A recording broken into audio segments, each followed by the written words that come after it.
Hola, buenas noches a todos y a cada uno de los participantes dentro del Foro Cristiano Célula del Cuerpo de Cristo. Le damos la bienvenida, no sin antes agradecer al Eterno y Padre de todos los seres vivientes por permitirnos una vez más ahondar dentro de las Escrituras. Escudriñar es uno de los decretos, es una de las ordenanzas que tenemos nosotros como hombres o mujeres de fe. Cada día nosotros nos alistamos a aprender. ¿Qué hacemos diariamente durante toda la semana? Buscar la presencia de Dios en nuestra vida. Cielo, bienvenida. La cita base que tenemos para hoy la encontramos en Juan 15:8. Reza el ítem lo siguiente: en esto he glorificado a mi Padre, en que llevéis mucho fruto y seáis así mis discípulos. La enseñanza de hoy es darle la gloria a Dios siempre. Es un mandato. ¿Qué es la gloria de Dios? Todo el mundo dice gloria a Dios, pero ¿qué es esa gloria de Dios? La gloria de Dios es hacer que esa presencia de Dios esté con nosotros diariamente, atraerla hacia nosotros. Es decir, que nosotros buscamos esa común unión con el Padre. Buscar esa comunión con Dios no es otra cosa que ese maridaje que hay entre Dios y el hombre con Dios, en permanente, digámoslo, liazón, en una unión que entona. Nosotros como personas de fe estamos abocados a bajar la presencia. La cita base que tenemos hoy la tenemos en Juan 15:8, pero vamos a tener una segunda cita alterna y la encontramos en Éxodo 33, del 19 al 23. Allí se nos narra cómo Moisés, recuerden ustedes que Moisés es el autor de esos 5 primeros libros, la Torá, la ley, esa ley mosaica, como se le quiera llamar. Nosotros vemos cómo este hombre habla con Dios y en Éxodo 33 nosotros vamos a ver cómo se le describe esa presencia de Dios y cómo Dios promete ese acompañamiento, ese direccionamiento, ese acompañar de un padre hacia sus hijos. Él dijo, yo no los dejaré huérfanos. ¿Qué quiere decir eso?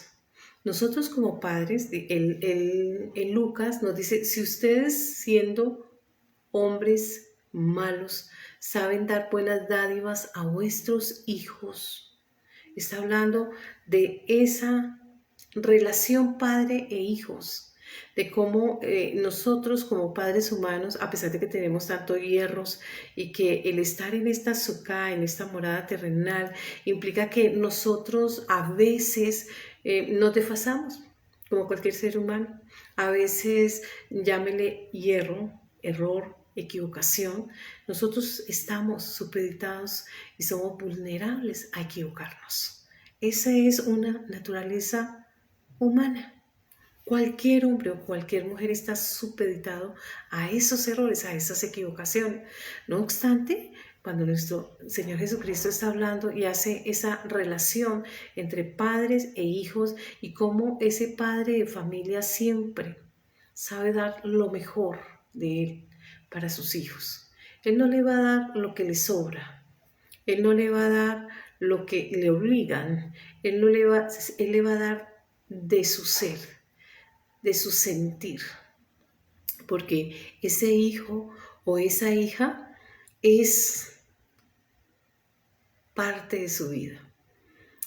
En él y en ella, hombre o mujer, está la abnegación, el cuidado, la protección. Nosotros como padres de familia siempre pretendemos los buenos padres de familia. Hay personas que no se prepararon para ser padres. Eso será tema de otro tema. Aquí vamos a hablar de el objetivo de ver de cuidado de un buen padre de familia. ¿Y qué hace un buen padre de familia? Brindarle a su hijo, a su hija lo mejor, lo que está en su alcance. Todo en aras de que su hijo o su hija tenga un bienestar. Y mi Cristo le dice, si ustedes siendo hombres malos, ese es malos, ese término malos, lo que quiere decir es que nosotros tenemos una naturaleza caída, es decir, muy inclinada a fallar, muy inclinada a insubordinarse, muy inclinada a cometer errores, etc.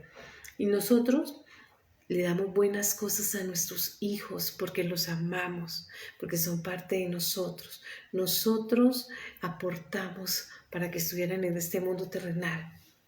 Y es así como Dios se compara. Dice, ¿qué no dará Dios, Yod, Het, Bad, He, el Espíritu Santo o las mejores cosas a quienes le piden a Él? Y vemos nosotros en Mateo 18, verso 19 al 20, dice, pedid y se os dará. Perdón, donde dos o más estén reunidos en mi nombre, en un asunto, en una petición, esa petición será oída. En otro ítem dice, pedid y se os dará, buscad y hallad, llamad y se os abrirá. Porque quien pide se le da, a quien busca halla y a quien llama se le abrirá la puerta. Entonces nos está diciendo, pidan. Pedir una petición, hacer una petición a Dios. Hay que hacerla y si nosotros los humanos, porque todo lo que hay en este mundo terrenal es reflejo del mundo espiritual, entonces debemos pedir, pero como conviene. También vemos nosotros como dice, ustedes piden, pero piden mal. ¿Por qué dice que piden mal? En el mismo versículo dice, porque piden para sus propios deleites. Y esos deleites no están alineados, no están sincronizados a la voluntad de Dios. Entonces, no saben pedir. A veces se obstinan y piden por la necedad, terquedad, obstinación, como quieran ustedes llamar.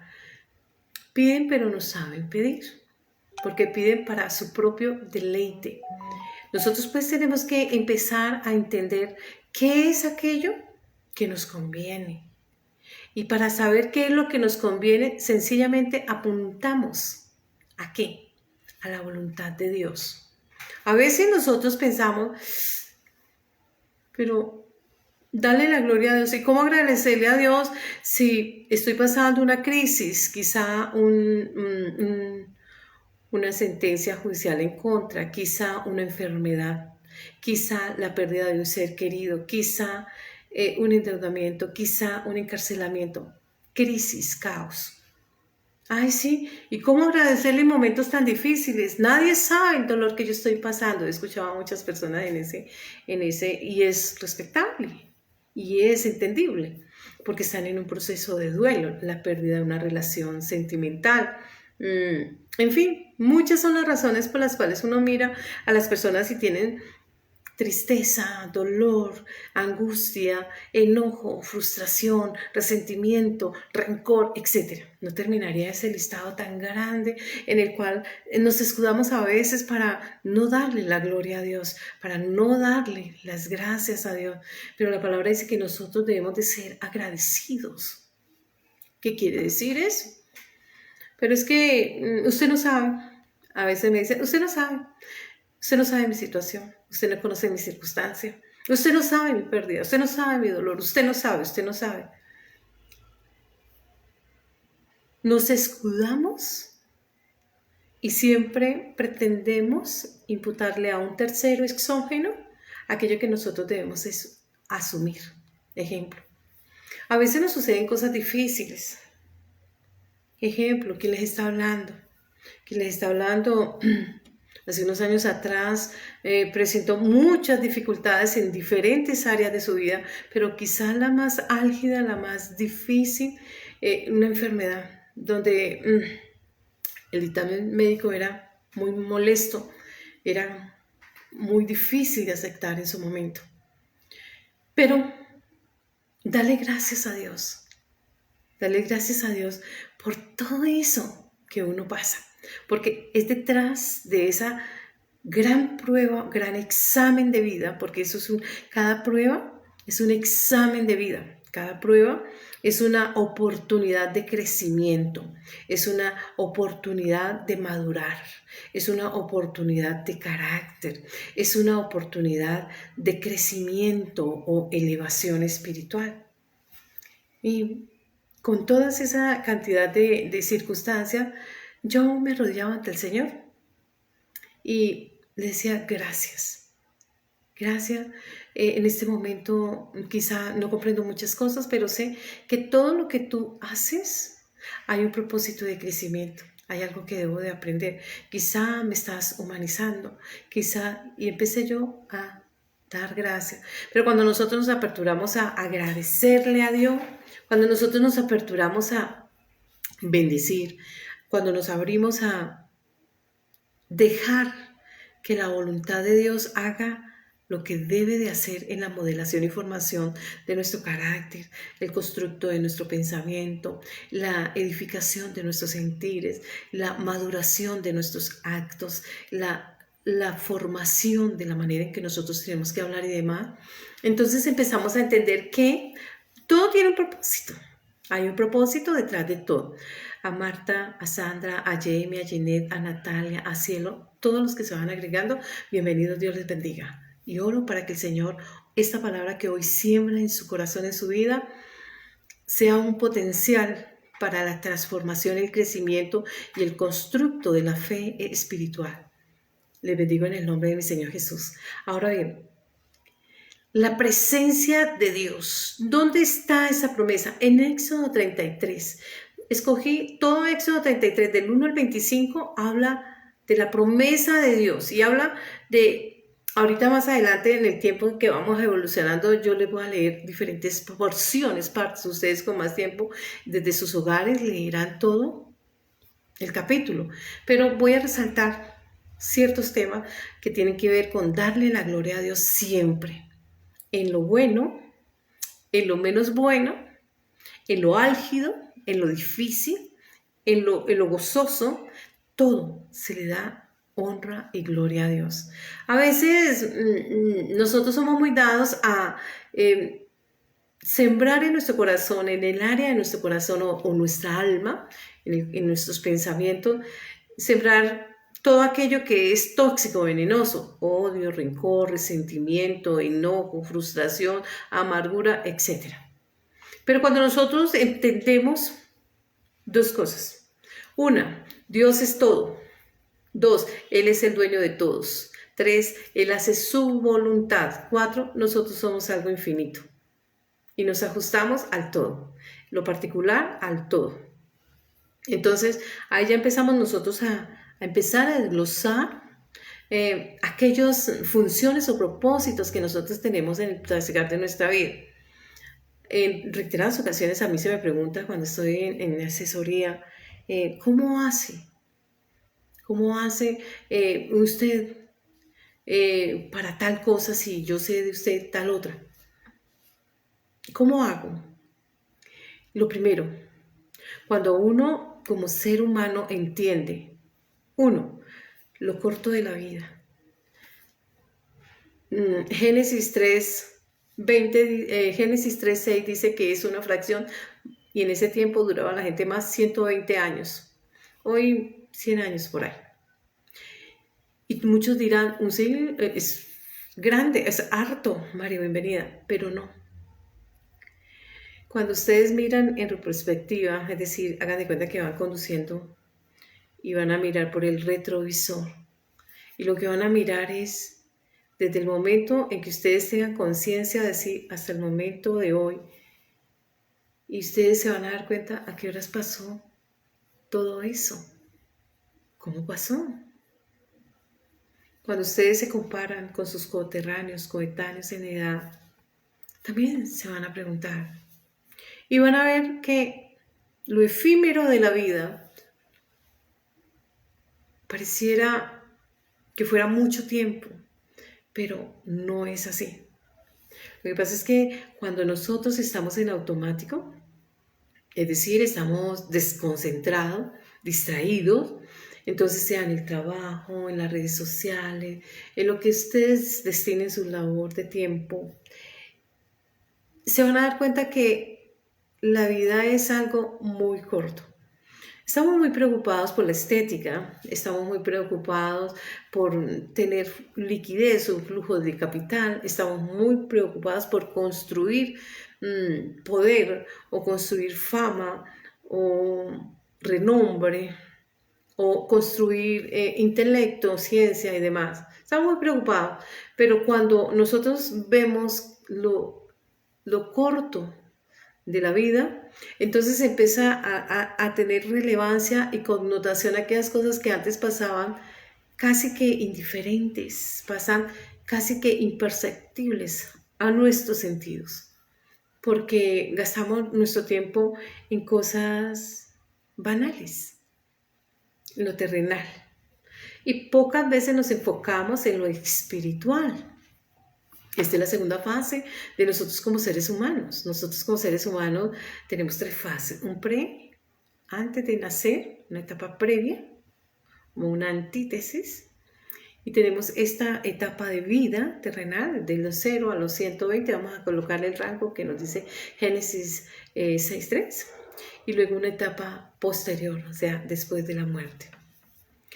Cuando nosotros pensamos en ese después, difícilmente lo pensamos cuando estamos bien, es decir, solo lo vemos cuando parten aquellos seres que son muy cercanos, a razón de afinidad o a razón de amistad, etc. Entonces empezamos nosotros como a meditar, a reflexionar en ese tema. Y empezamos a divagar y a rumiar, a veces hacemos una retroalimentación, en fin. Pero aquí nos olvidamos siempre de darle gracias a Dios. Cada vez que nosotros estamos respirando, amanecemos un día más, entendemos la importancia de vivir y cómo debemos vivir cada momento como si fuera el último. Vivir cada instante como si fuera el último. Para nosotros y para los que amamos. Porque lo pasamos. Y lo primero que nosotros debemos de pensar es en saber que debemos darle gracias a Dios, porque gozamos de salud, podemos ver, oír, hablar, nuestros órganos, etcétera, está todo. Estamos trabajando, estamos estudiando, en fin, todo lo que realizamos. Pero pocas veces, y quizá en la agenda personal nuestra, el último lugar lo tiene Dios. ¿Por qué le damos el último lugar? Y después del último, antepenúltimo lugar estamos nosotros. Vamos a mirar a ver.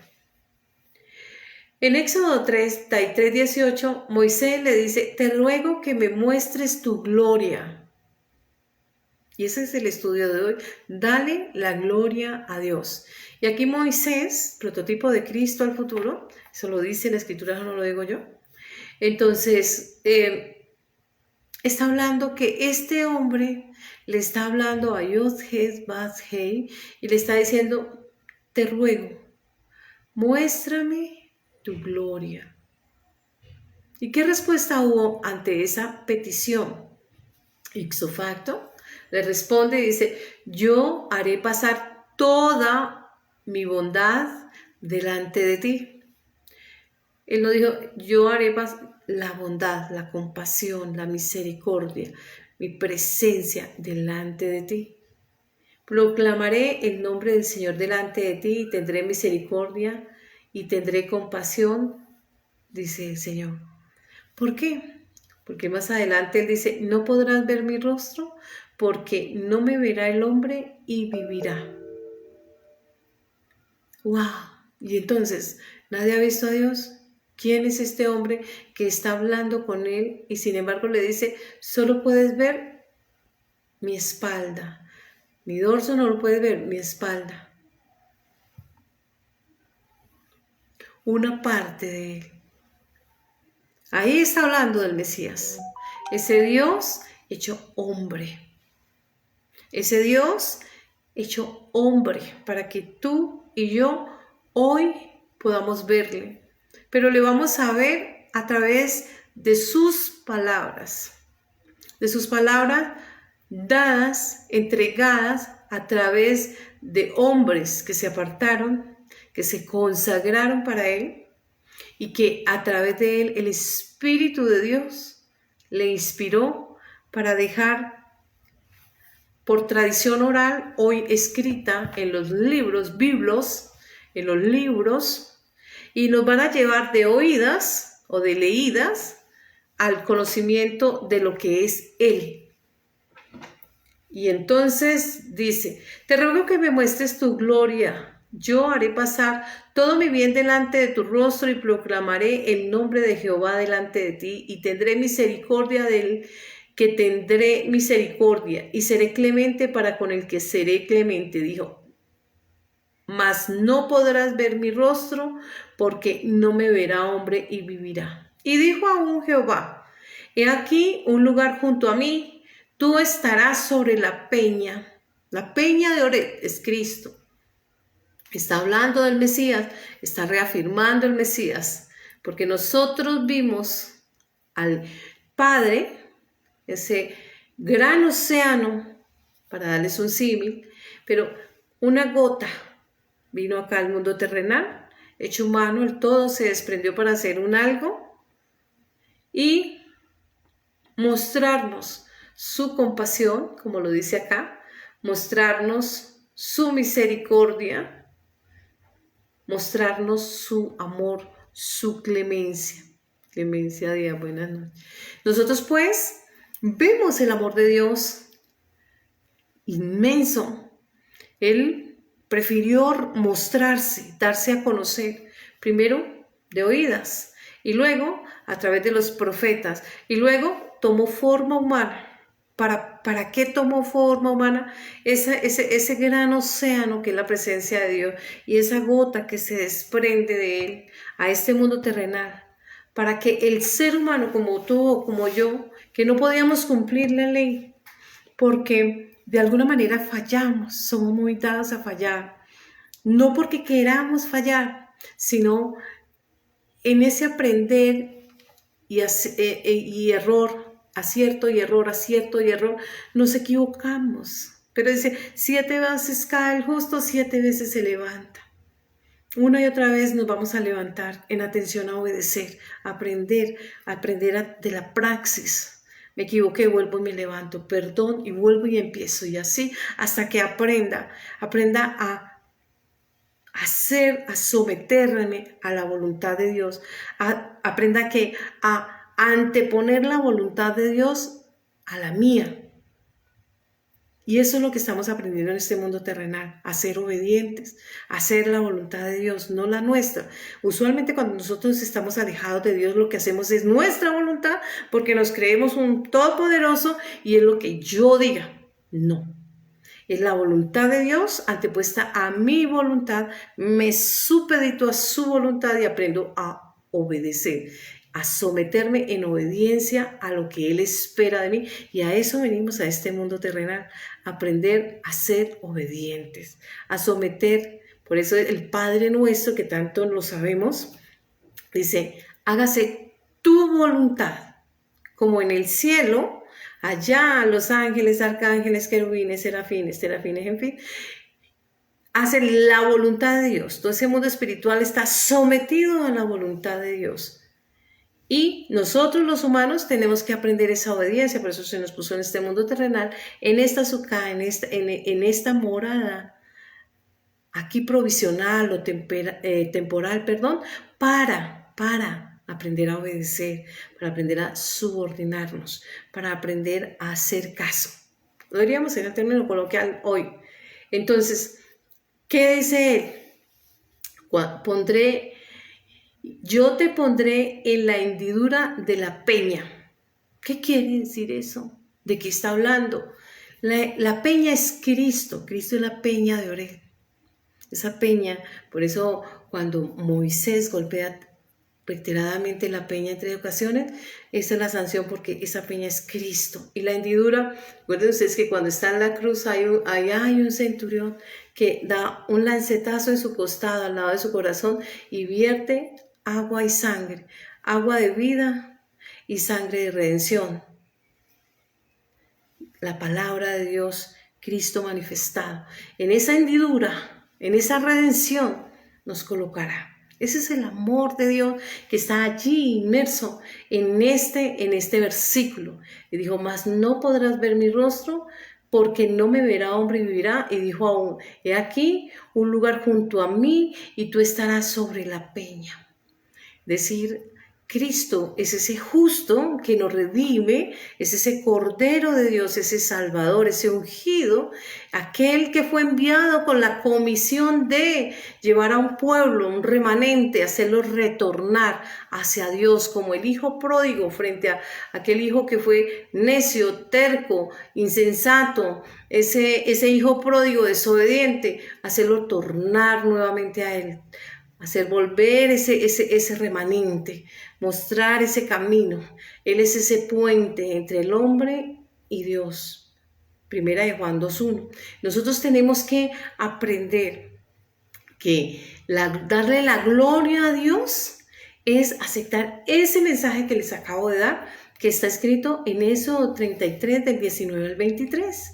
Entonces, dice, después apartaré mi mano y verás mis espaldas, mas no verás mi rostro. Entonces, nosotros vemos una parte de Dios, Jesucristo, esa gotica que se saca de todo ese océano. Si lo vamos a llevar en un ejemplo, una símil en todo el mar, entonces nosotros tenemos el Atlántico, el Ártico, el Pacífico, el Báltico, el Muerto, el Rojo, etcétera, toda cantidad de agua, pero solo una gotica vino y se hizo. Nosotros somos esa gota de agua y tenemos que volver a ese mar para ensamblar.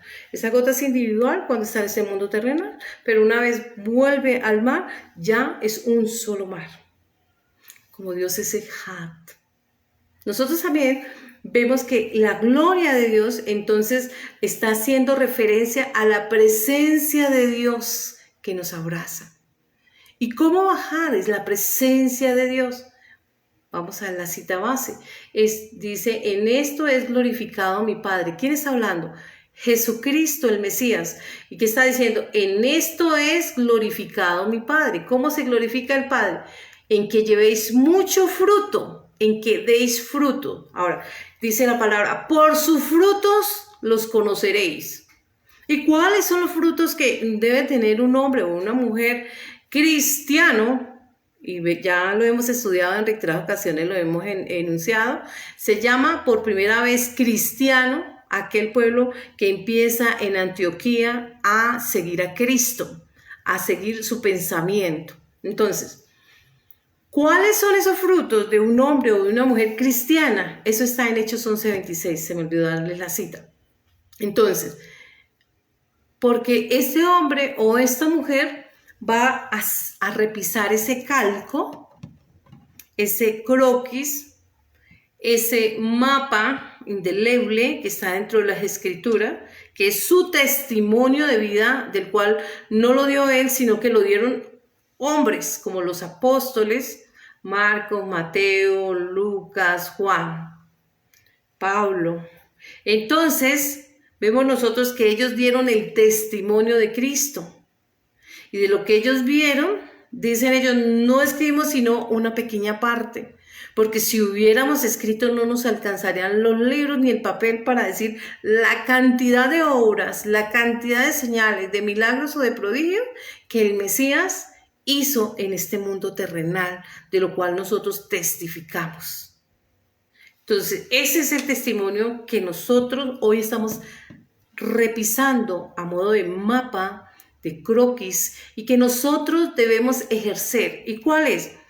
El testimonio de un hombre que apareció en este mundo terrenal, hijo de María, la Virgen, de José el carpintero, pero que testificaba del Padre que lo había enviado e hizo milagros, señales y prodigios, sanó enfermos, sacó de la locura, de la enfermedad, de las prisiones físicas en los humanos, pero también de las espirituales, porque habían personas que estaban siendo aturdidas, atribuladas por demonios, a los enfermos y demás.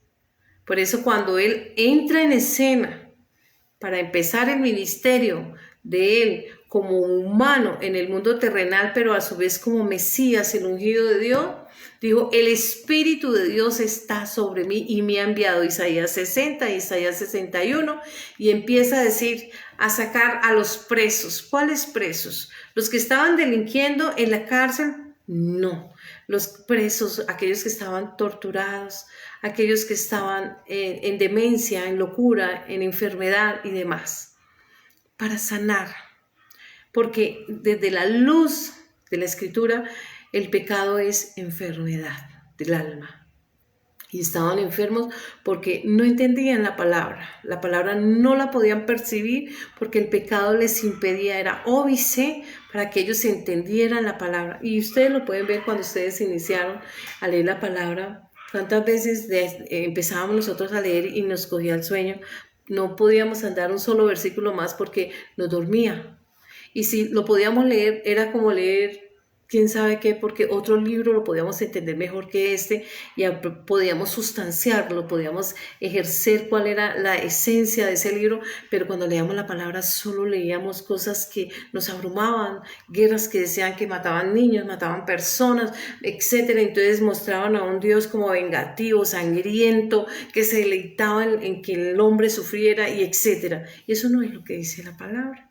En este momento vamos a desarrollar ese tema, pero solo vamos a escoger, como estamos dándole la gloria a Dios, y para poderle dar la gloria a Dios tenemos que deshacernos de nuestros enemigos. Y dice en Efesios 6:12 que nuestros enemigos no son humanos, es decir, no son personas humanas, son cosas espirituales. Por lo cual demanda de nosotros atención, demanda de nosotros carácter, demanda de nosotros fe, demanda de nosotros esa renovación intelectual, espiritual, y demanda de nosotros el respaldo de Dios a través de Jesucristo, porque Él es el único puente entre Yod-Heh-Vav-Heh y nosotros los terrenales, los humanos. Y para eso tenemos primero que confesarnos.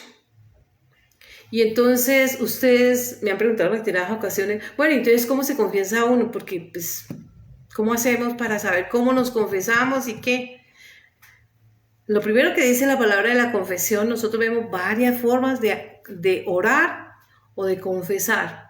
Para eso nos vamos a remitir en este instante a el libro de... Ya les doy la cita, porque es que me queda un poco más fácil para ustedes y para mí. Si mi pueblo se humillare, sobre el cual mi nombre es invocado, y se arrepintieren, entonces, y confesaren, ahí ya está el término de la confesión. ¿Por qué es tan importante confesar? Porque yo no puedo orar, pudiera orar porque Dios conoce mis pensamientos y mis sentires. Dice que antes que el pensamiento, lo dice el rey David, que antes que el pensamiento llegue a este estadio del pensamiento o baje al sentir, a las emociones, han pasado por ese triage, por la presencia de Dios, que no hay lugar donde nosotros nos podamos esconder. Pero Él dice, si mi pueblo se humillare y confesare, la confesión es importante. El poder confesar es sinónimo de humildad, es sinónimo de sencillez, pero también es sinónimo de manifestar audiblemente. Por eso se nos dio esta caja, yo le daría esa sinfonía para hablar, para cantar, para reír, para etcétera. Y nosotros podemos a través de ella confesar. Nosotros vemos un ejemplo de Ana y Penina, cómo estas dos mujeres tenían una rivalidad. Pero Ana no podía tener hijos, mientras Penina sí podía tener hijos. Y un día decide ir allá al altar. Resulta que en ese lugar estaba Lee y la estaba viendo, pero ella estaba susurrando. Estaba en ese diálogo, ella no quería, como nos sucede a todos, no queremos que escuchen nuestra oración. Entonces es entre el Padre y nosotros. Estaba orando y él solo veía gesticular sus labios, pero un susurro. Por lo cual infirió que ella estaba ebria, alicorada. Y él se le acerca, diríamos nosotros imprudentemente, y le dice, ¿por qué está ebria? Y ella le dice, yo no estoy ebria. Vengo a pedir un favor a mi Padre, a mi Creador, y vengo a pedirle que yo quiero ser mamá. Al ver ese hombre que ya no tiene ningún alucinógeno, por decirlo en el momento, alcoholemia, por decirlo de alguna manera, le dice, tu deseo se ha hecho. A veces nosotros podemos orar en nuestro cuarto, lo podemos expresar en susurro, pero es necesario gesticular. ¿Por qué? Porque estamos en este mundo terrenal.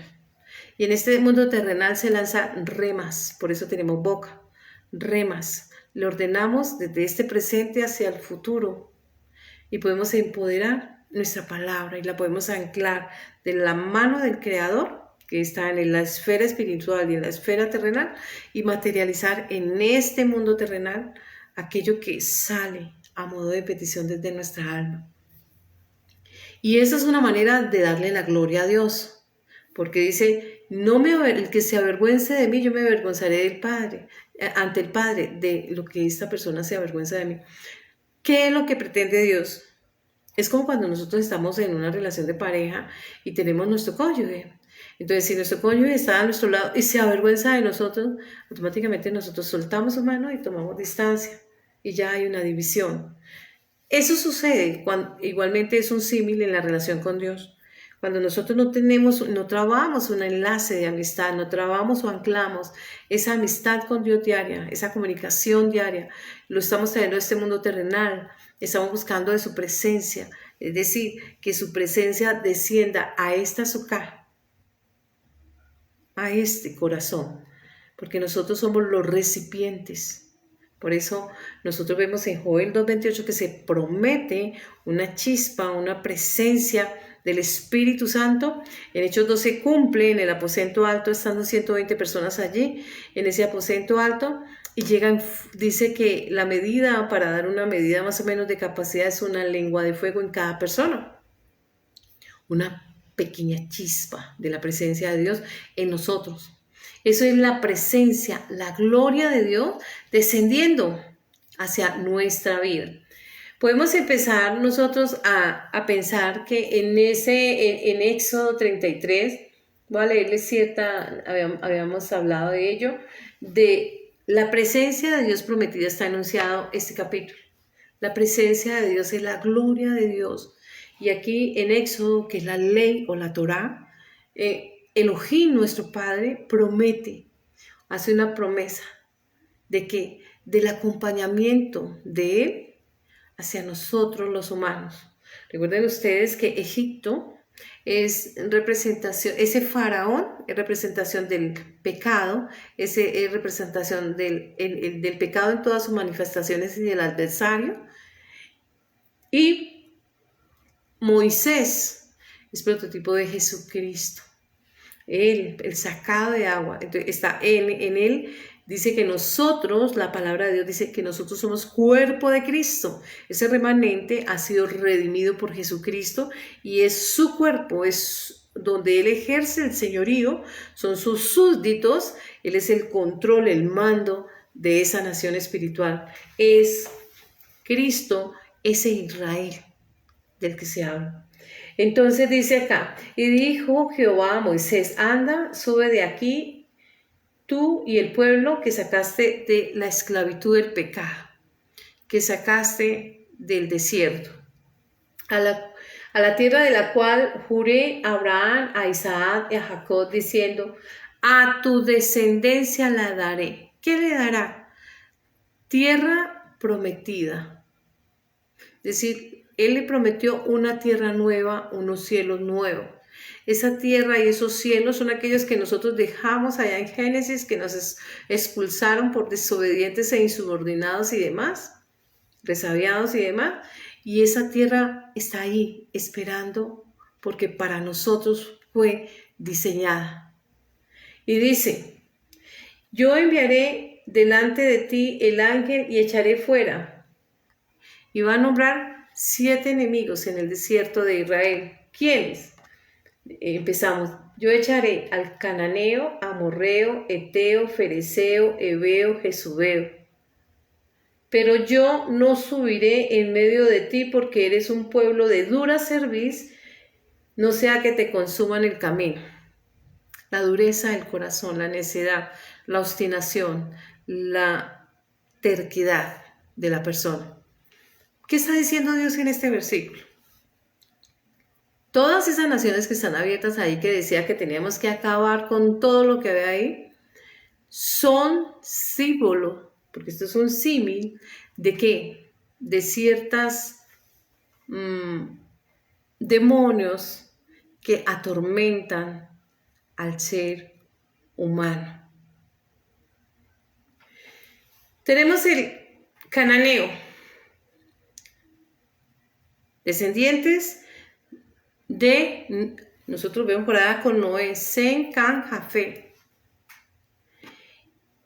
Y este cananeo representa un enemigo del pueblo de Dios o de la iglesia de Cristo. ¿Cuál? De aquellos que los atormentaron allá en el desierto. El desierto es la tierra. ¿Cuál? El materialismo y el amor al dinero. Ese es el cananeo. Recuerden ustedes que Can, la tribu cananita, tiene una connotación y es, uno, que eran comerciantes, era el grupo fuerte, la élite fuerte del comercio y el mercadeo, traficantes. Ellos siempre querían el dinero, todo lo terrenal. Y esto nada raya con la verdad. Hoy en día muchas personas están esclavizadas al amor al dinero. El amor al dinero es lo que prima para ellos antes que lo espiritual. Pero ¿qué pasa con aquellos grandes magnates en el mundo terrenal que ya dejaron este mundo y dejaron su legado o su dinero o su fama o su prestigio o lo que quieran ustedes? ¿Se llevaron eso? No. Estoy segura de que si ustedes fueran a mirar allí donde fueron depositados o donde fueron sembrados, no van a encontrarse o un cúmulo de huesos o un ripio si se mandaron a cremar. No hay nada más, no se llevaron nada. Aquí quedó en este mundo terrenal. ¿Qué se llevaron? No trabajaron para después, solo trabajaron para esta etapa, esta segunda etapa de la vida humana. Entonces, el término en griego que encontramos para cananeos es oiketes. Y este en griego describe prácticamente el materialismo. ¿Y qué dice Cristo del materialismo en Lucas, en voz de él? 16:13. Dice, nadie puede servir a dos señores. Amará al uno y aborrecerá al otro, o estimará a este y menospreciará al otro.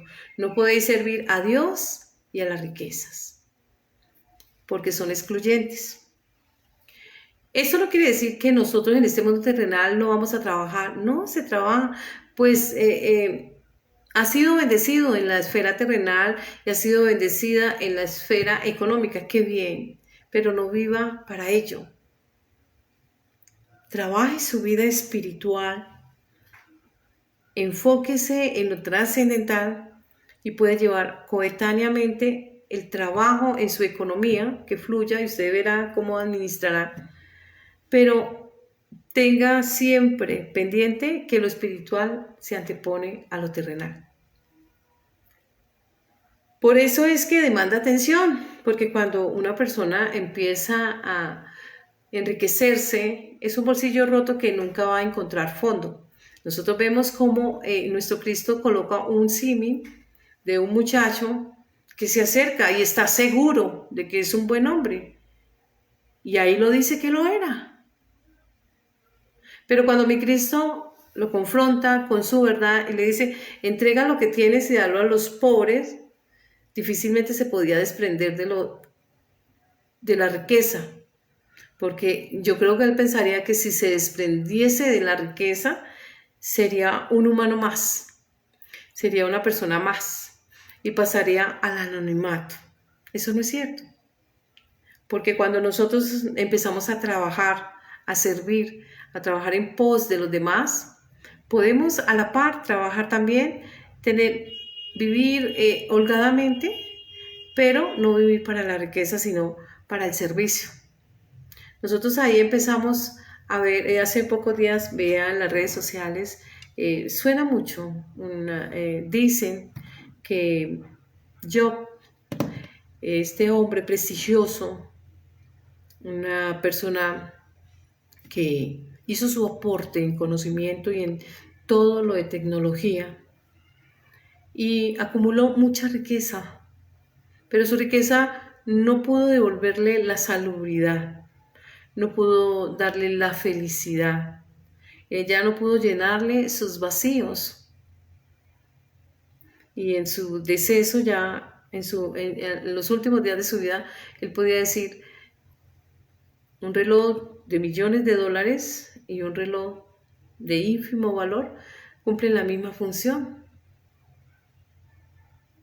Una mansión y una casa cumple, cómoda, sencilla, humilde, cumple la misma función. Estaba entendiendo, estaba llegando a la conclusión de que todo lo que está en este mundo terrenal es pasajero. El término para pasajero es banal, lo trivial y lo banal. ¿Qué quiere decir? Está bien trabajar, está bien tener una posición X en las élites sociales, eso está bien, pero no se debe vivir para ello. Se debe vivir para trabajar como persona, para crecer y buscar la elevación espiritual, trabajar para servir a los demás, porque mejor es dar, en palabras de Dios, que recibir. Hay más satisfacción en ver el servir a otro y ver cómo otra persona se agrada, sabe agradecer ese esfuerzo y esa labor de una persona que se ha puesto a su servicio. Ahora bien, ese cananeo que debían de destruir era el amor al dinero, era la avaricia, la codicia, ese amor desmedido o desaforado que le hace perder el enfoque a Dios, porque ya Dios pierde el valor y entonces sube el ego o el egocentrismo o el narcisismo o la idolatría. Y entonces pasa para último lugar Dios, porque ya son ellos los que crean y ya Dios es creación de ellos. Y entonces, ¿quién los crea a ellos? Bueno, ese será otro tema para más adelante. Vemos el leteo y entonces al mirar el leteo vemos que el leteo simboliza el miedo, el pánico, el terror, el temblor, la timidez y la vergüenza.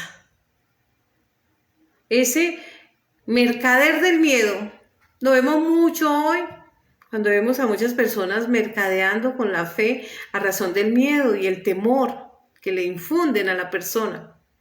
No debe ser así, porque cuando nosotros buscamos a Dios, no lo buscamos nosotros, Él nos buscó. Él les dice a los discípulos y a los apóstoles: ustedes no me buscaron, yo vine a buscarlos.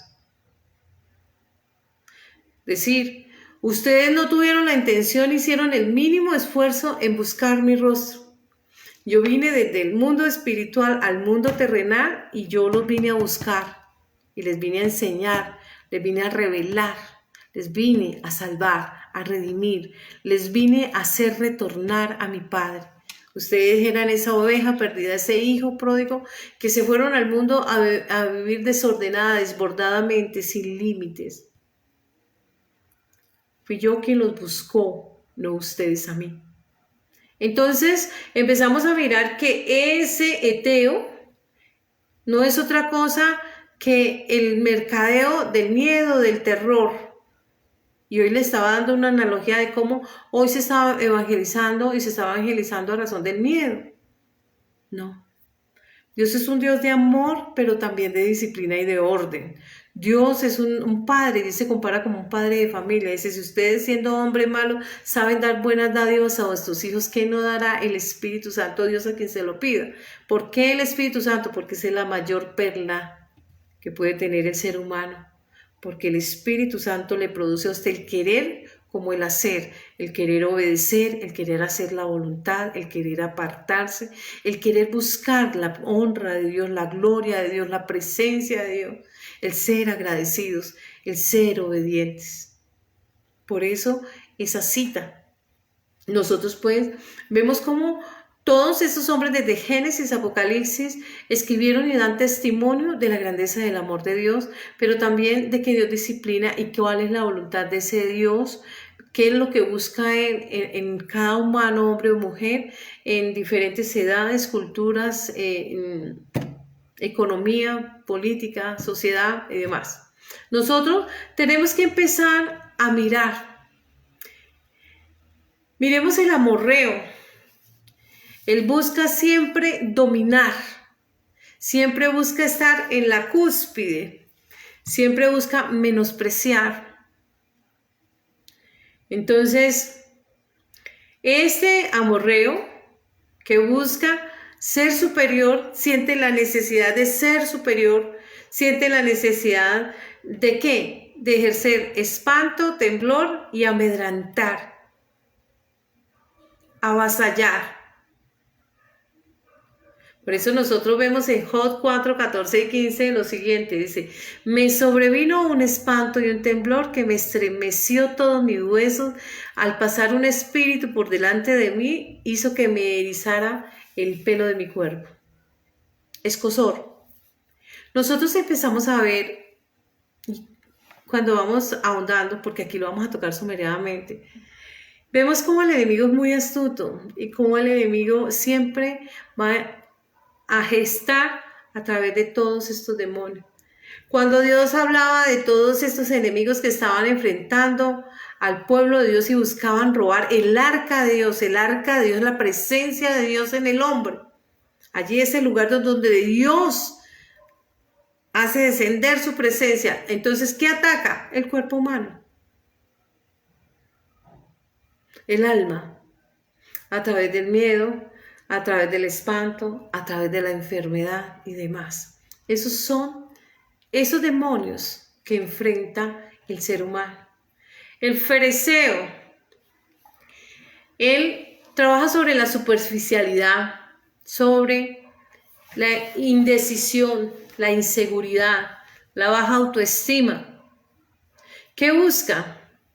Que la persona esté de un lugar a otro y que no tenga arraigo, hacerle su vida traumática, un caos, porque siempre va a estar inseguro de un lado a otro. Por ahí hay una que decía, por allá una señora que la abuela de mis hijos decía que piedra que mucho rueda no llama lama. Ella estaba hablando de inseguridades, porque no había asidero, no encontraba seguridad o estabilidad. Y eso es un demonio. Nosotros también vemos el jerjeseo. ¿Qué hace este demonio? ¿Cómo maneja? Hace que las personas retrocedan, un estancamiento.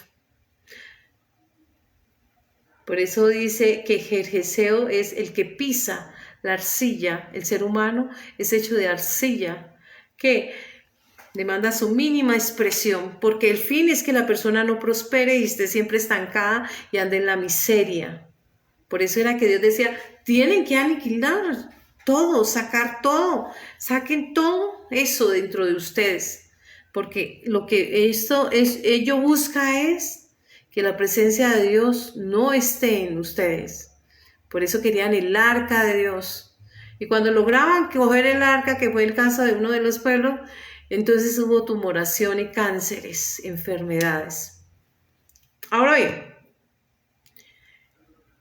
hace que retroceda. ¿Qué dice la palabra en Lucas 9:62? Dice que ninguno que poniendo su mano en el arado mira atrás es apto para el reino de Dios. Entonces, ¿qué hace este demonio? Que la persona no esté en el evangelio y retroceda o esté estancada, acabándose ya allá en los lugares de congregación, porque no hay un progreso espiritual, no hay un crecimiento espiritual, no hay ese renacer de nuevo que hablaba Jesús a Nicodemo cuando le dijo a ese erudito de la palabra, le dijo, tendrás que renacer. Yo sé que eres el Cristo y hay muchas señales que hay en ti que me dicen que tú eres el Mesías, pero yo quiero saber, dijo, tú, maestro, que predicas, no sabes lo que estás predicando, aquello que estás anunciando.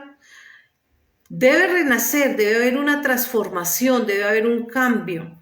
Tienes que quitar la levadura, aquello que leuda, la cizaña, aquello que te genera duda, aquello que te enorgullece, te enaltece y te nutre el ego. Tienes que sacar esas cosas para poder que seas una vasija idónea o apta para ser parlante, para ser pregonero, para ser voceador ¿de qué? De la palabra de Dios.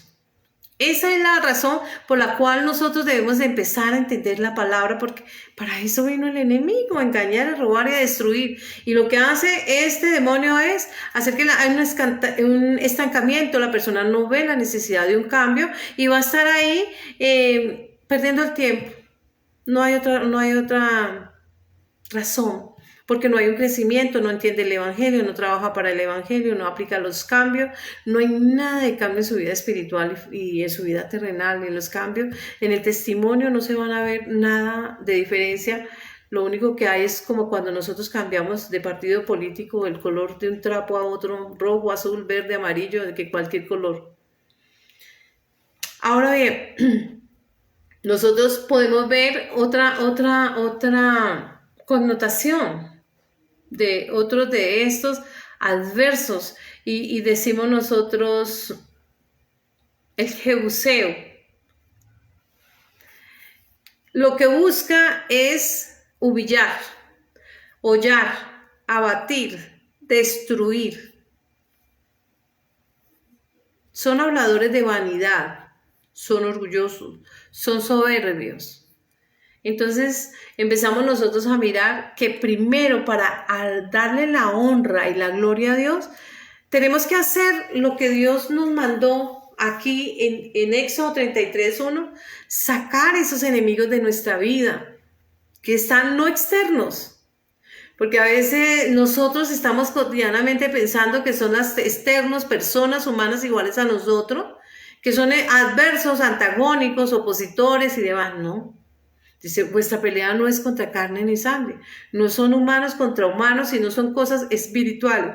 Su pelea, su lucha, su batalla está al interior de ustedes, por lo cual deben sacar todos esos enemigos, el jebuseo, el heveo, el fereceo, el eteo, el amorreo, el cananeo, 7. Es así como cuando nosotros empezamos a darle la gloria a Dios, lo primero que tenemos que hacer es vencer estos adversarios, sacarlos del interior nuestro. ¿Por qué? Porque esa es esa cizaña, esa levadura, que va a ser impedimento para que Dios haga la obra en cada uno de nosotros. No lo va a poder hacer mientras no detectemos dónde está la raíz del mal. Y la raíz del mal está en estas cosas, en estas situaciones. Son 7 enemigos del pueblo de Dios o de la iglesia de Cristo, 7 enemigos que impiden que nosotros podamos retornar a Dios, a ese lugar donde fluye leche y miel. Esa leche y esa miel es el conocimiento de la palabra, la revelación del sentido de la palabra, la revelación del reino de la voluntad de Dios. Y no nos va a permitir conocer ello. ¿Por qué? Porque tenemos un pie en el mundo y otro pie en la iglesia. Y no hemos tomado parte. Pero ¿qué dice Dios en Apocalipsis? Dice que el que esté tibio lo reculquitará o lo vomitará. ¿Por qué? Porque no es frío y tampoco es caliente. No está haciendo lo bueno, pero tampoco está en el mundo. Está en ese lugar, en ese limbo, por no entender. Pareciese que estuviese aturdido o anestesiado o muerto espiritual. Esto es un espíritu de estupor. Porque no les deja entender que deben de ser personas que deben de tomar parte. Se le preguntó al Mesías, se le preguntó a Juan Bautista. A Juan Bautista se le dijo, por allá hay alguien que está enseñando lo que usted está enseñando. Déjelo. El que no es en contra es a favor. Dios no se divide. Dios no está dividido. Los humanos sí nos inventamos logotipos, nombres, creamos filosofía. Ustedes cuando están estudiando filosofía van a ver los diferentes exponentes de Grecia y demás, y grandes exponentes del pensamiento, pero son pensamientos humanos, fenecen con ellos. Y ahora bien, pero cuando estamos hablando de Dios, estamos hablando de la humanidad, Él no fenece. La humanidad, desde el momento en que se inicia hasta ahora, ¿cuántos millares, de miriadas de personas hay? Cualquier cantidad. Él es el mismo de ayer, de hoy y de siempre. Esa tierra que fluye en leche y miel, esa promesa de adquirir esa palabra, ese alimento sólido, de acompañamiento de Él hacia nosotros para revelar el sentido de su palabra, que nosotros podamos entender cuál es su voluntad y cuál es su propósito, toda vez que la ha dejado consignada en esos 66 libros y que nosotros debemos estar día a día estudiando, mirando de la mano con el acompañamiento y la revelación que Él le da, porque así como Él reveló a esos grandes hombres, hoy revela el sentido de esa palabra y nos educa, nos enseña. Por eso aquellos apóstoles y aquellos discípulos, aquellos que se iban agregando, le dijeron rabí. Ese rabino es el que nos está enseñando, ese maestro de maestros, a través de su santa palabra, por la inspiración del Espíritu Santo, nos acompaña para sacar de las aguas. Moisés es el salido de la promesa. El salido de la promesa materializado en este mundo terrenal es Jesús, y Él es el que nos acompaña. Por eso dice, mi presencia irá contigo y te daré descanso. En el capítulo 14 del verso 33. Nosotros pues tenemos que empezar a ver que Dios siempre nos va a acompañar.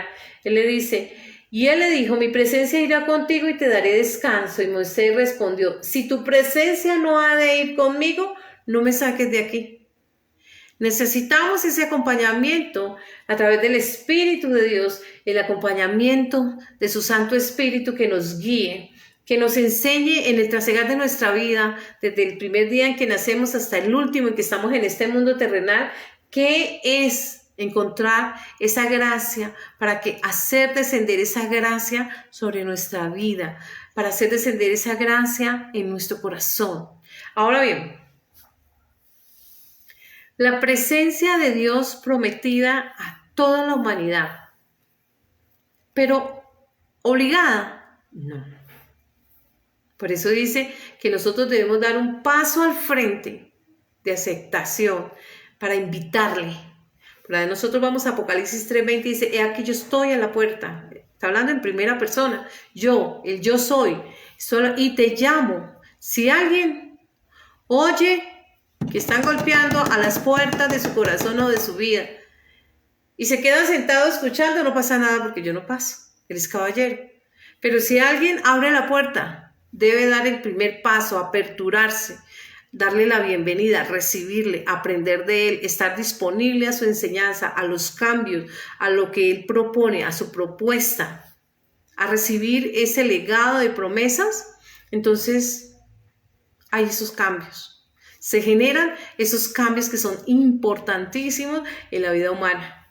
¿Y qué pasa? La contumacia, la rebeldía, el pecado y demás tienen que salir, evacuar, porque no hay cama para tanta gente, dicen por ahí en Colombia. Bueno, nosotros empezamos a ver la importancia de aprender el mensaje. Un mensaje claro, sencillo. Solamente debemos de leer, solamente debemos de disponer nuestro corazón, aperturarnos a estudiar su palabra. Así como nosotros cuando nos estamos preparando en las aulas de clase, es decir, en las universidades, si están haciendo especialización, maestría, PhD, en lo que quieran sacan su tiempo, en el trabajo sacan su tiempo, en el hogar, en los hijos, en la sociedad, todo tenemos que agendarlo. Es decir, ser buenos administradores de nuestro tiempo y tener una agenda entre si vamos a ir al médico, a la odontología, etcétera. Todo lo requiere el agendamiento. Y el primer lugar lo tiene Dios, porque Él, si Él nos permite a nosotros la vida, nosotros podemos ejecutar todos y cada uno de aquellos propósitos. Pero si nosotros hacemos una cantidad de planes y resulta que los planes de Dios son distintos, prevalecen los de Dios sobre los del hombre. Entonces, ¿en qué queda tanto? Pienso yo, ese es un hablar. La gloria de Dios.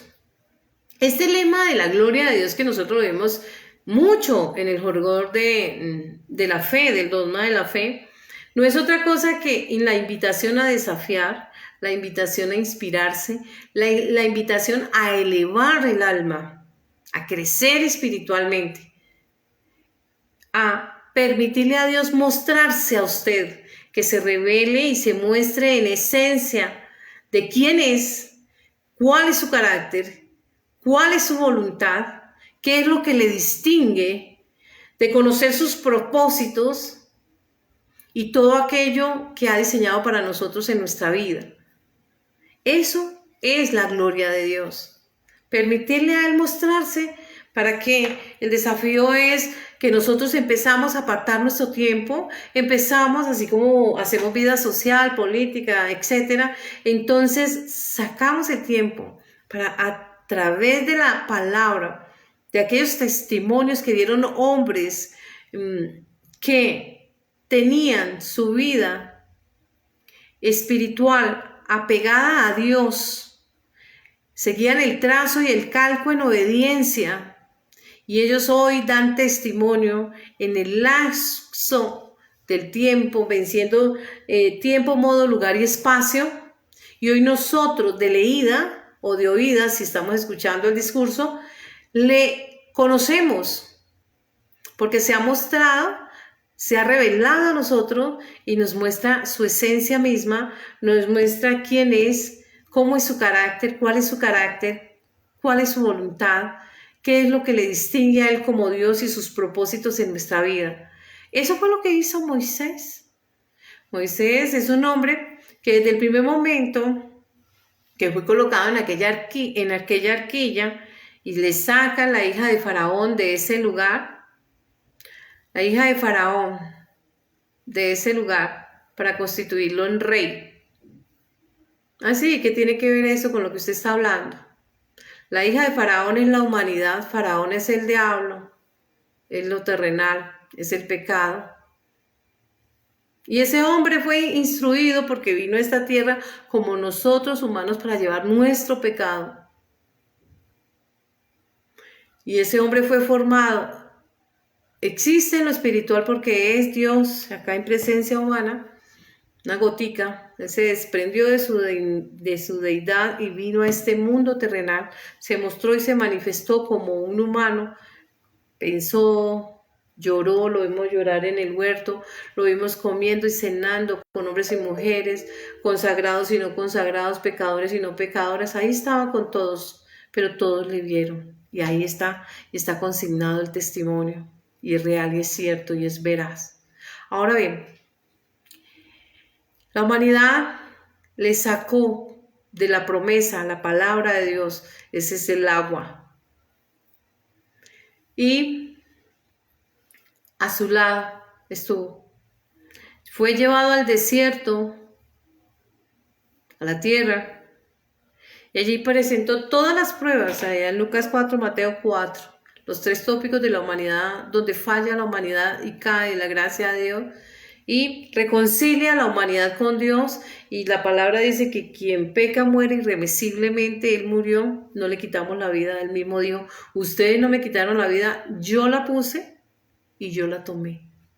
Resucité al tercer día y hoy estoy aquí como el Redentor, el Mesías, como el abogado, primera de Juan 2:1.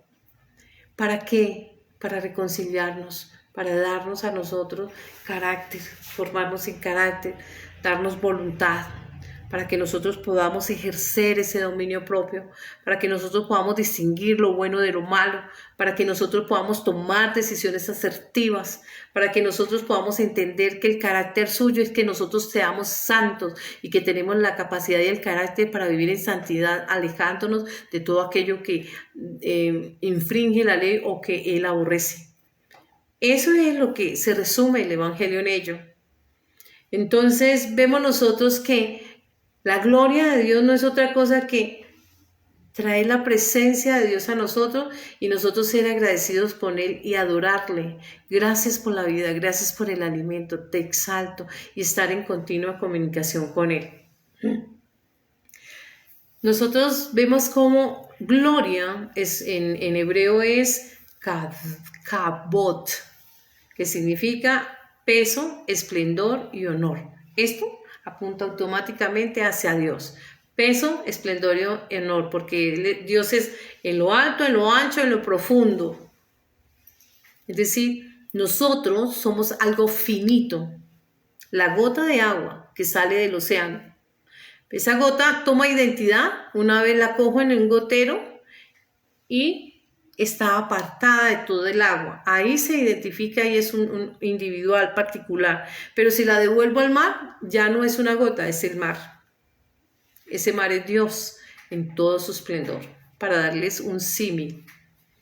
Nosotros pues tenemos que aprender a respetar la majestuosidad de Dios, mirar su esplendor y apartarnos para Él. Y para poder nosotros dar honra y gloria no es otra cosa que dar buen testimonio y honrarle con el testimonio y con la vida que llevamos, que sea apropiada y en debida forma en razón al Evangelio, los mandatos de Dios. Es así como nosotros, para sentir la presencia de Dios, solo requerimos disponernos, contar con buen tiempo, porque si vamos a mirar el reloj, pues ahí no. Imaginen ustedes que van a conversar con alguien y empiecen con el reloj. ¿Es molesto? No hay una comunicación. Hemos apartado el tiempo porque Dios es un Dios de orden. Partiendo de que Dios es un Dios de orden, nosotros tenemos que aprender a agendar nuestro tiempo y apartar tiempo para cada situación. El tiempo de Dios es de Dios. Como es de Dios, entonces en ese lugar nos vamos a encontrar. Tenemos un lugar donde vamos a hablar, hemos preparado de qué vamos a conversar y demás. Y es allí donde vamos a hacer que descienda la presencia de Dios y poder sentir su presencia. Automáticamente nos va a dar paz, porque abraza nuestra alma, nos da descanso, nos da reposo y estamos reposados, podemos hablar de lo que nosotros hemos proyectado. Como cuando nosotros vamos a hablar con alguien, ya sabemos y tenemos claro cuál es el tema que vamos a tratar, de qué vamos a hablar, para qué vamos a hablar, qué vamos a pedir, dónde, cómo, cuándo. Es así como nosotros empezamos a ver que cada conversación tiene un propósito. No hay conversaciones así como espoléticas, una de un lado y no saben de qué están hablando. No, hay que tener un enfoque. Hay una frase popular que dice: llegó el día en que comprendí que el único enemigo de mí era yo misma. Ese día fue cuando empecé a ganar mis batallas. Los enemigos están dentro de mí. El miedo, el enojo, la frustración, la amargura, la envidia, etc. No terminaría. Hay que sacar todos esos adversos, todos esos enemigos, como lo dice Cristo, como lo dice el Padre en Éxodo 33, del 1 al 25, para poder restablecer. El único mediador es Cristo, por lo cual llamamos, y dice en 1 Juan 5:1, que todo aquel que ha creído que Cristo es el Hijo de Dios o el Hijo del hombre, que cree en su salvación, en la redención que Él ofrece, ese es el primer paso. Lo recibe, se arrepiente, confiesa los pecados, los que se acuerden y los que no se acuerden, los que ha confesado, lo que no ha confesado, los del pasado, los externos y los internos, porque a veces pecamos por omisión, en pensamiento, en sentimiento o en acciones. Y es así donde nosotros tenemos que enfocar nuestra conversación hacia Dios, porque no podemos llegar como lo hacemos con las personas, con la caretica de la hipocresía y el besito de Judas. No, tenemos que llegar con verdades, porque Él es la verdad personificada. Y la verdad personificada aborrece todo aquello que es mentira o falsedad o peso falso. Entonces, la Escritura nos menciona claramente que los enemigos del ser humano están al interior suyo, por lo cual Él demanda y dice que esas cosas tienen que sacarlas de su corazón. Y Moisés tomó el tabernáculo y lo levantó lejos, esto en Éxodo 33, fuera del campamento, y lo llamó el tabernáculo de reunión. Y cualquiera que buscaba a Dios y salía del tabernáculo de reunión que estaba fuera del campamento, y sucedía que cuando salía Moisés al tabernáculo, todo el pueblo se levantaba y cada cual se ponía en pie a la puerta de su tienda y miraba en pos de Moisés hasta que él entraba en el tabernáculo. Cuando Moisés entraba, la columna de la nube descendía y se ponía en la puerta del tabernáculo. La presencia de Dios.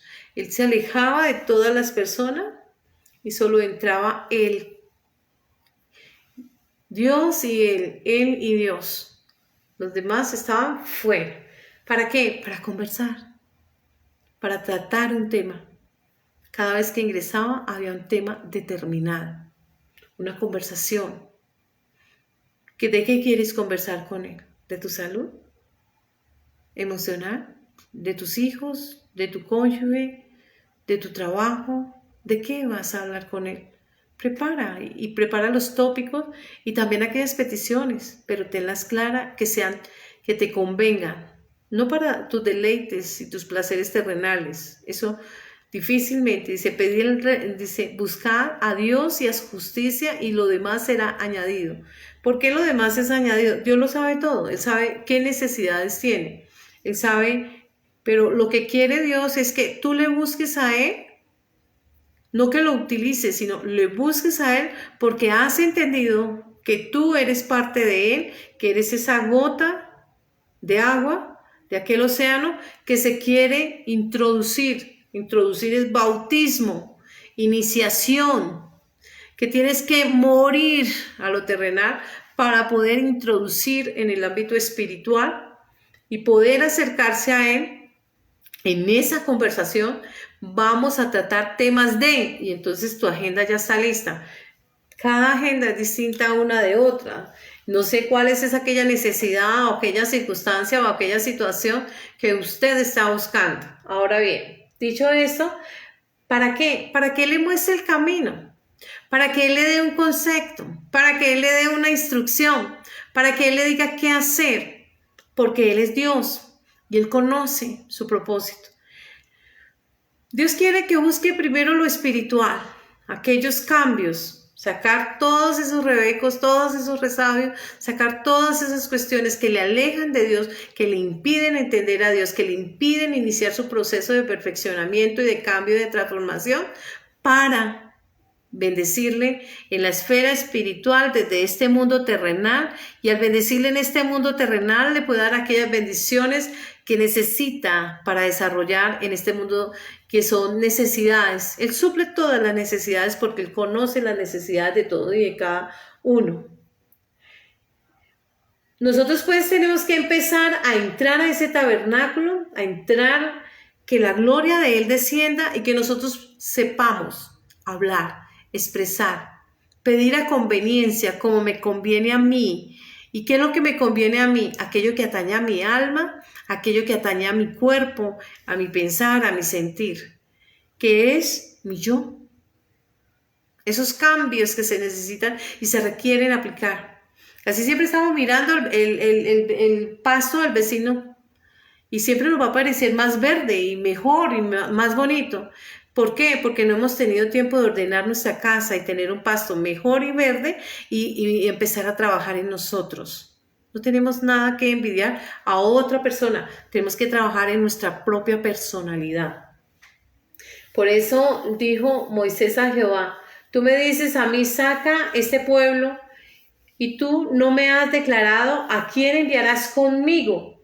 Sin embargo, tú dices, yo te he conocido por tu nombre y has hallado también gracia en mis ojos. ¿Qué quiere decir? La gracia ante los ojos de Dios. Esa gracia nos la da Cristo.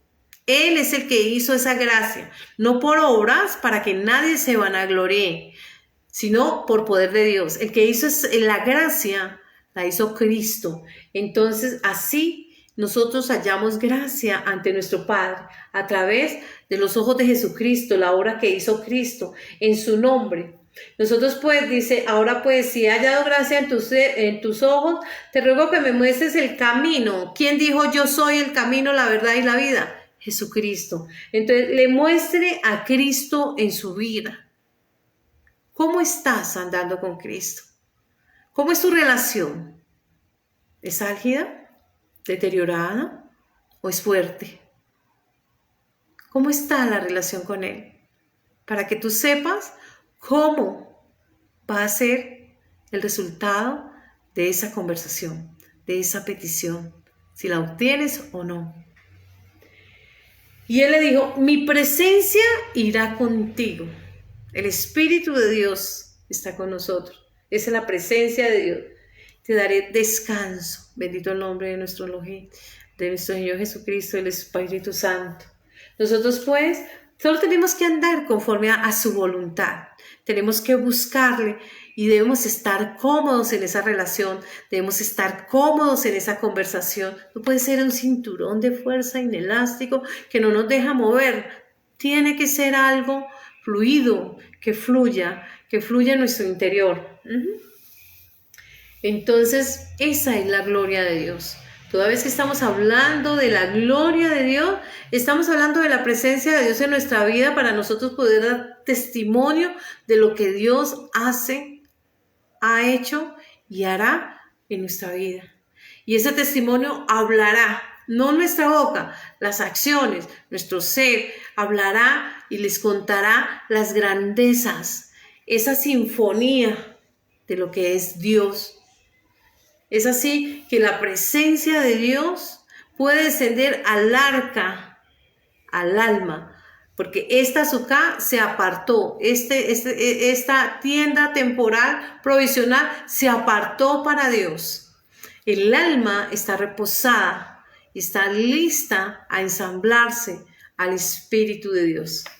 Por eso dice que la primera orden que se le dio era que tenían que descender al Jordán, descender, tenían que morir, porque venían arriados con toda esa cantidad de pecados, tenían que morir, arrepentirse, confesar, para luego elevarse espiritualmente, crecer espiritualmente, forjar carácter, tener fe y una fe firme.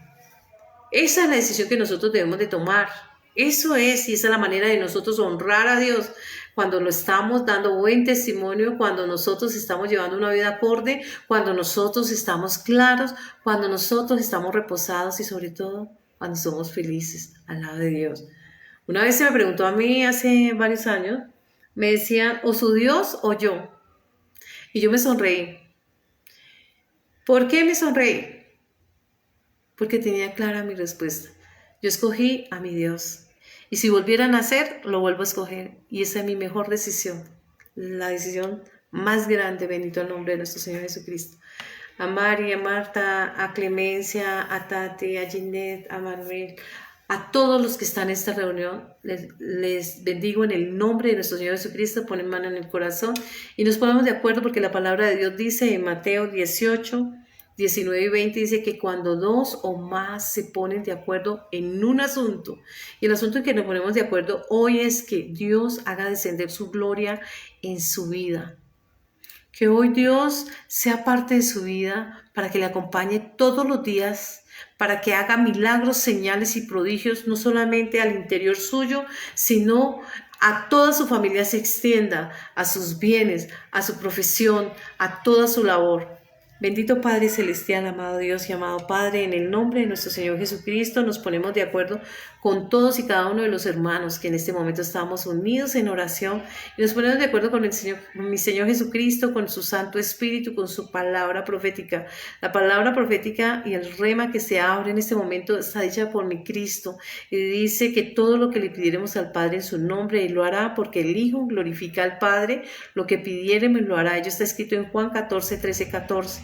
Y yo te pido en esta hora que estos hombres y estas mujeres hoy tú desciendas a su corazón, que tu gloria descienda a su vida y los acompañe y les instruyas y les enseñes y sanes su cuerpo y sanes su mente, sanes su alma.